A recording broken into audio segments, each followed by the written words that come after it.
Hey guys, it's Kuma. After the success of my mouse and keyboard guide for the insect glaive, I decided to make another guide for a different weapon. So today I'm going to be going over the bow and the keybinds I use to make this weapon feel easy to use. Now let me remind you guys that this isn't a guide on how to play the bow, but instead use this as a starting point to make the weapon feel as comfortable as possible as you begin to learn it. Here's how I am going to structure this video for us. First, I'll talk about what we plan on changing by showing you a diagram of the default buttons and then showing you my bindings. If you like the bindings and want to try them out, we'll go into weapon configurations and change all the buttons at once. That way, the weapon configurations can all be in the beginning of the video and you don't have to go searching around all over the place for where specific key bindings are. As we change our buttons, I'll explain my thought process so you guys understand my decision making. After we've changed our buttons, I'll go over each one of our abilities and how to fire them with our new bindings. Once we are all on the same page, I'll give you guys the most basic bow guide to help you learn the fundamentals. Hopefully it's a great starting point to learning this weapon. No advanced combos or anything like that though, that's for a future video. Now we have quite a bit of buttons to change, so let me explain to you guys what I'm making us do. The bow has a lot of different types of shots. Some of these shots are done by buttons on our keyboard, while others are done from our mouse buttons. In order for me to make this weapon as simple as possible for myself, I managed to squeeze in all of our shots on our mouse hand. That way, whenever we think of shooting a specific shot, we don't have to worry about pressing anything on the keyboard. Let our mouse hand be in charge of our bow and our keyboard for everything else. There were two exceptions to this, but I'll get into that later. Press escape, go to the system tab, click on keyboard configuration and create a new profile for the bow. The first change is all personal preference. I like to press shift once to sheath my weapon or begin sprinting. Totally up to you. Now before I get into condensing all of our shots onto our mouse, let's change our coding button. And some of you will fight me for this, but it's what's comfortable to me. Scroll down to weapon controls and change our reload, apply, or remove codings button from R to middle mouse click. If my scroll wheel is already scrolling up and down to select the coding, then I might as well click it to confirm my selection. Now the reason you guys might fight me for this is because this means we have to remap a button that has been around for a while in other Monster Hunter games, our Fire Slinger ammo. To get rid of this conflicting keybind, scroll down past our weapon controls into the Slinger controls, and change the Fire Slinger ammo key from middle mouse click to the R key that belonged to our apply codings key. Hear me out. We use our slinger to hook items with the F key, and R is right above F. So our index finger that was once in charge of hooking items now has a new button to be in charge of as well, and it's easy to reach. I'll either press R or I'll press F. I know you guys are gamers, you'll adapt to this in no time. As an alternative, if you want to dumb it down even more, you can swap F and R around and think of the F key as in fire my slinger and the R key as in reach with my slinger. Now, for everything relating to our attacks. This next area is a little weird. We have two aim weapon slinger keybinds and two additional aim weapon slinger keybinds.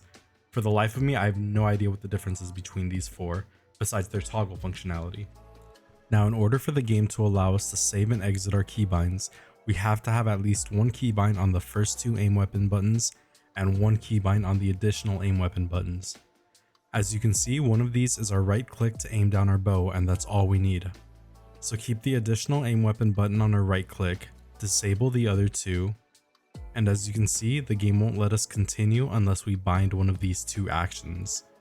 So for the aim weapon slinger press once, I set this to the apostrophe key on the other side of my keyboard where I'll never reach and we don't have to ever worry about pressing this button. Now, this game is happy and we can continue keybinding. If you know why we have 4 aim weapon buttons, please let me know in the comments below. Let's continue changing our buttons. The focus strike we're leaving on shift. I know I said I'd be condensing all of our shots on the mouse, but this key is an exception. The focus strike keybind on many of the other weapons is the shift key. So in order to avoid confusion, let's leave this as is. It's in a comfortable spot and it doesn't get in the way of our bow gameplay. Our guard special weapon action, we can change this from mouse button 4 to mouse button 5. This is our dragon piercer. Right underneath, the switch mode button, change this from F to mouse button 4. Why did I do this?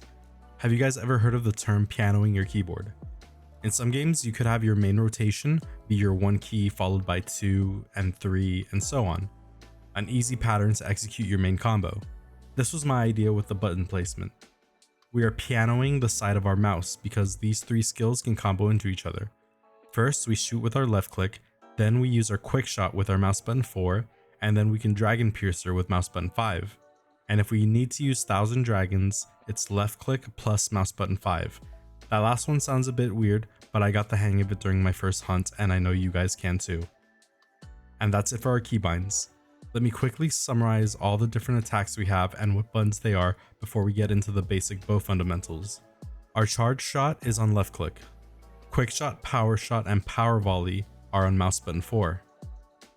Dragon piercer is on mouse button 5. 1000 dragons is mouse button 5 plus left click. Arc shot is mouse button 4 in the middle of charging up a charge shot. And flying swallow is middle mouse click while we are in the middle of our charging sidestep. Here are the buttons that didn't make it onto our mouse. We left focus strike as shift in order to keep this button the same when switching to other weapons. Equip tracer has no keybind on its own to change. It shares a keybind with our consumable button. If we change our consumable button, then we change our equip tracer. This one forced my hand and we left it as is just to keep E as our use consumable button. And now that we are on the same page, let's go over some bow fundamentals to help you get started. Like I said at the start of the video, this won't be an advanced bow guide. The first fundamental is critical distance. If you hold down right click to aim at your target, you'll notice our reticle changes color based off of the distance we are from the monster. Getting your reticle to glow orange means you're at the sweet spot. If you're too close or too far, your reticle won't glow and you can even get an indicator that says out of range. Try to always be in orange to consistently deal the most damage you possibly can, assuming you land your shots unlike me. Next, the bow has 3 charge levels. As you begin charging your bow with your left click, you'll notice pairs of dots that show up on each side of our reticle, indicating your charge level. The more dots, the more charges. Holding your left click to charge will consume stamina. Shooting with your left click 3 times also brings you to max charges and is a faster, more efficient way to get to level 3 charge. Charge levels affect some of our other abilities. Next we have our quick shot. We binded this to mouse button 4. This ability of our combos into a majority of our other attacks.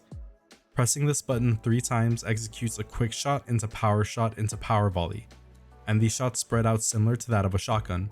This series of shots fires 3 arrows into another 3 into 4. When you use this skill after some of your shots, you skip quick shot and go immediately into power shot, and you can follow through with power volley. At level 2 charge, it's 4 arrows into 5, and at level 3 charge, it's 5 arrows into 6. Please note that power volley does have a little bit of a longer animation, so be sure to use this when you know you're safe. Next we have dragon piercer on mouse button 5. This shot is a long windup attack that pierces through monsters. It has another property we'll go over when I go over arc shot.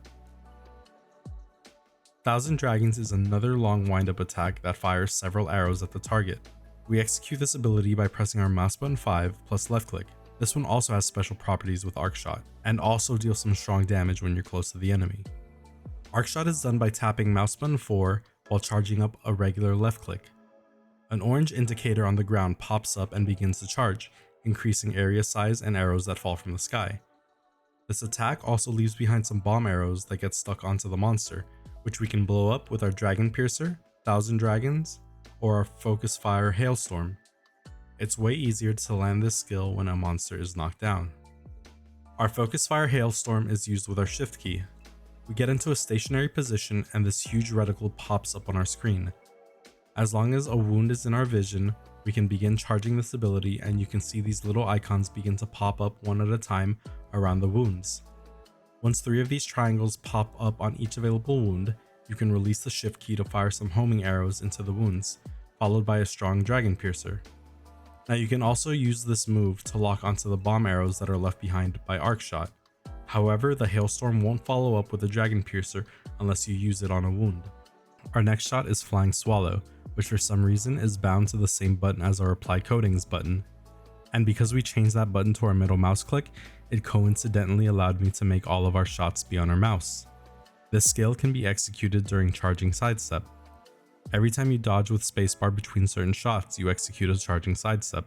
The sidestep has special properties we will talk about later, but for now, Just know that pressing middle mouse click during a charging sidestep, assuming you're still aiming down your bow, will execute a flying swallow, which fires out 3 arrows at level 1, 4 arrows at level 2, and 5 arrows at level 3 charge. Now the last shot, which we also don't have on our mouse hand, is the tracer shot. The name of this move is called Equip Tracer, and it shares a hotkey with our consumable button, which in our case is the E key. However, you have to press E while charging your shot. This applies a tracer arrow, and landing it on a monster allows your arrows to home in onto the tracer, which later explodes after dealing enough damage. Equipping a tracer uses some of our Trickshot Gauge, which we'll talk about later, so we can't continuously spam tracers. Note that when you have a tracer on a monster, you gain much more range and max charges on all of your abilities, including your basic attacks. You don't have to charge them down fully. You can spam regular shots and they will still have level 3 shots so long as the tracer is active. Now that we've gone over all of the shots and how to execute them, the last few things I'll briefly talk about are the charging sidestep, our coatings, and our Trickshot Gauge. Charging sidestep is a quick way to increase our charge levels and keep our uptime on our charges. Using our charged shot between sidesteps increases our charge levels. I usually try to get to level 3 and then I begin using my other skills like Flying Swallow or Power Shot and Power Volley. If you manage to perfectly time this skill to dodge an attack, you'll execute Discerning Dodge. The more perfect your dodge, the more effective this move. You gain a few iframes, you also gain some distance in the direction you dodge towards, you regain stamina, and you refill your Trickshot Gauge, which we'll talk about later. Every bow you craft at the smithy will have specific coatings we can equip that all have different effects. Now I don't know much about these coatings yet since I'm still learning the bow, but you can scroll wheel to select your coatings on the bottom right and middle mouse click to apply coating to our shots. Applying the coating uses up our Trickshot Gauge. If you try to apply coating when you don't have enough Trickshot Gauge, only a small portion of your arrows will actually be coated, not giving you the full amount. If you've swapped coatings without firing any of your shots, it won't deplete any more of your gauge, and unequipping the coating will refund your bar back. I'll talk about specific coatings later in a more advanced bow video. Now the Trickshot Gauge is this bar at the bottom right of your screen above our coatings. This gauge gets used up when we apply a tracer to our arrow and when we apply coatings. In order to refill the bar, we can either continue damaging the monster, or continuously charge a shot, or land a Discerning Dodge. Alright guys, I hope you enjoyed this keyboard and mouse guide. It was very fun making this video for you all. I'm getting faster at editing and I'm feeling more confident. I hope to keep bringing you guys new quality content as fast as possible. Thank you so much guys for all the feedback and keeping me motivated. I recently hit 100 subs and I cannot thank you guys enough. I'm getting so much more motivation to bring you guys more videos in the future. So if you like my content and would like to see more, consider subscribing to the channel and leave the video a like or give me some feedback in the comments below. Thank you very much everyone, take care.